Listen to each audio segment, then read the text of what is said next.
Hello everyone and welcome to all of you. आज हम पढ़ेंगे sexual reproduction in human beings. तो देखिए, फर्स्ट ऑफ ऑल हम जान लेते हैं कि ह्यूमंस के जो नॉर्मल कैरेक्टर हैं वो क्या हैं। तो रिप्रोडक्शन के लिए ह्यूमन का फर्स्ट कैरेक्टर है कि ये यूनिसेक्सुअल होता है। यूनिसेक्सुअल का मतलब है कि ह्यूमन बीइंग्स में मेल और फीमेल सेपरेट होते हैं। सेकंड है कि ह्यूमन बीइंग्स में सेक्सुअल डायमॉर्फिज्म पाया जाता है। इसका मीनिंग ये है कि इनकी जो बॉडी है इसे देख के आप पहचान सकते हैं कि कौन मेल है और कौन फीमेल। ह्यूमंस में रिप्रोडक्शन के लिए सेक्स ऑर्गन्स होते हैं। तो सेक्स ऑर्गन किसे कहते हैं? Organs which take part in reproduction is called sex organs. तो सेक्स ऑर्गन्स को आप मेल और फीमेल के बेसिस पे टू पार्ट्स में डिवाइड कर सकते हैं, मेल सेक्स ऑर्गन और इसी को आप मेल रिप्रोडक्टिव ऑर्गन्स भी कह सकते हैं। ऐसे ही सेकंड है आपका फीमेल सेक्स ऑर्गन्स और इसे ही आप फीमेल रिप्रोडक्टिव ऑर्गन्स भी कह सकते हैं। तो हम दोनों को एक एक करके देखते हैं। तो फर्स्ट ऑफ ऑल हम देखते हैं मेल रिप्रोडक्टिव ऑर्गन्स। तो मेल रिप्रोडक्टिव ऑर्गन्स को 4 पार्ट्स में डिवाइड किया गया है: primary sex organs, secondary sex organs, accessory sex glands और फोर्थ पार्ट आपका यहाँ नीचे है जो कि आपको दिख रहा है एक्सटर्नल जेनिटल ऑर्गन।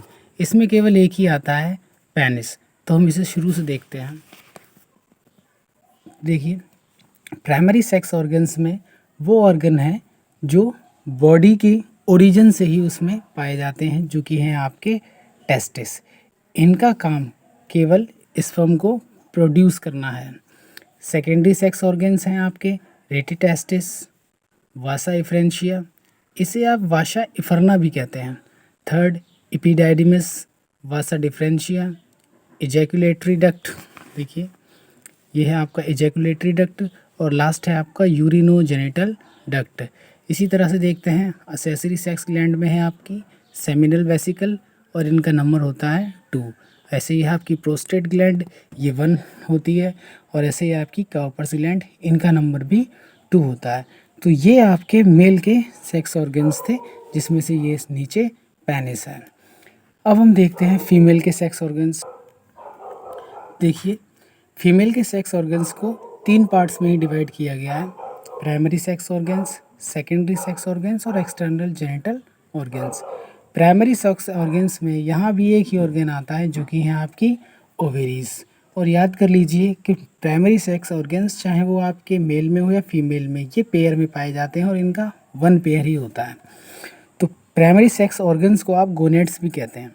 तो क्योंकि फीमेल की बात कर रहे हैं तो फीमेल गोनेट्स हैं और अगर मेल की बात करते हैं तो आपके मेल गोनेट्स होते हैं। देखिए, सेकेंडरी सेक्स ऑर्गन्स हैं आपके। फर्स्ट है फैलोपियन ट्यूब। फैलोपियन ट्यूब को आप ओविडक्ट भी कहते हैं क्योंकि ये इनका नंबर 2 होता है, तो यहाँ पे आप ट्यूब्स या ओविडक्ट्स भी कर सकते हैं। नेक्स्ट है आपका यूटरस, नेक्स्ट सर्विक्स और लास्ट ब्रेस्ट है। ब्रेस्ट को आप असेसरी सेक्स ऑर्गन भी कह सकते हैं। आगे देखते हैं एक्सटर्नल जेनिटल ऑर्गन्स। तो इसमें फर्स्ट है mons pubis, second labia majora, third labia minora, third है आपका लेबिया माइनोरा। इसके बाद है क्लाइटोरिस, फिर है वेस्टिब्यूल, हाइमन और लास्ट है वेजाइना। तो इस तरीके से आपने मेल और फीमेल के जो सेक्स ऑर्गन्स हैं इनका क्लासिफिकेशन देखा है। अब हम एक एक करके इन्हें पढ़ेंगे। तो फर्स्ट ऑफ ऑल हम बात करते हैं टेस्टिस के बारे में। तो देखिए, ये ओवल शेप्ड होते हैं, एक्स्ट्रा एब्डोमिनल हैं। इसका मतलब है कि आपकी जो एब्डोमिनल कैविटी है उसके बाहर है। ये इनसाइड स्क्रोटम या स्क्रोटल सैक में होते हैं। स्क्रोटम वह पार्ट है जो टेस्टिस को कवर करके रहता है। तो स्क्रोटम और स्क्रोटल सैक एक ही चीज़ है। अब देखिए, टेस्टिस में प्रोड्यूस होते हैं मेल गैमेट्स जिन्हें आप स्पर्म भी कहते हैं और मेल सेक्स हार्मोन्स।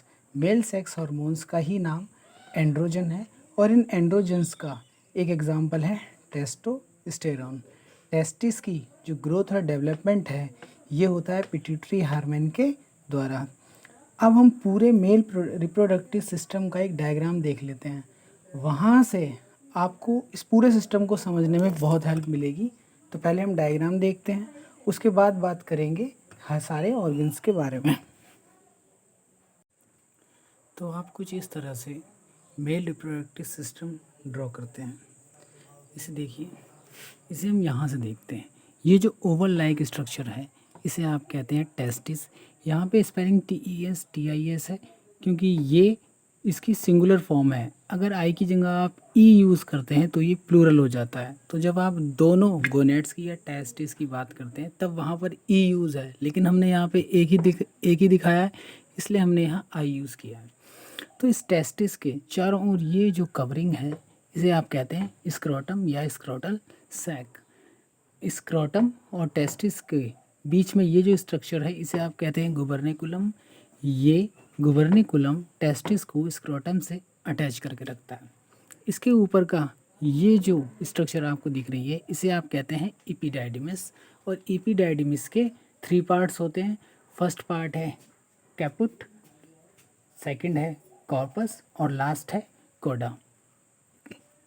एपिडिडाइमिस के बाद की ये जो लंबी ट्यूब है इसे आप कहते हैं वासा डिफरेंशिया। ये वासा डिफरेंशिया यहाँ पर इस नॉब लाइक स्ट्रक्चर से अटैच है। ये जो नॉब लाइक स्ट्रक्चर है इसे कहते हैं सेमिनल वेसिकल और इनका नंबर्स 2 होता है। एक इस तरफ है और दूसरा इस तरफ होगा। अब देखिए ये पूरी स्ट्रक्चर जो आपने इस तरफ बनाई है, ऐसी ही एक स्ट्रक्चर आप यहाँ से इसमें भी ड्रॉ करेंगे। क्योंकि टेस्टिस का नंबर 2 है, वासा एफरेंशिया भी 2 है, सेमिनल वेसिकल भी 2 है, एपिडाइडिमिस का नंबर भी 2 है। तो जैसा यहाँ है उसी तरीके से आप यहाँ पर इसे ड्रॉ कर लेंगे।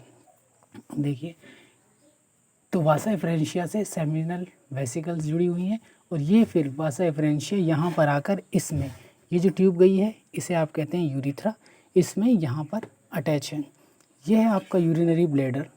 यूरिनरी ब्लैडर से जहाँ यूरिथ्रा अराइज होता है, ये ट्यूब गई है इसे आप कहेंगे यूरिथ्रा।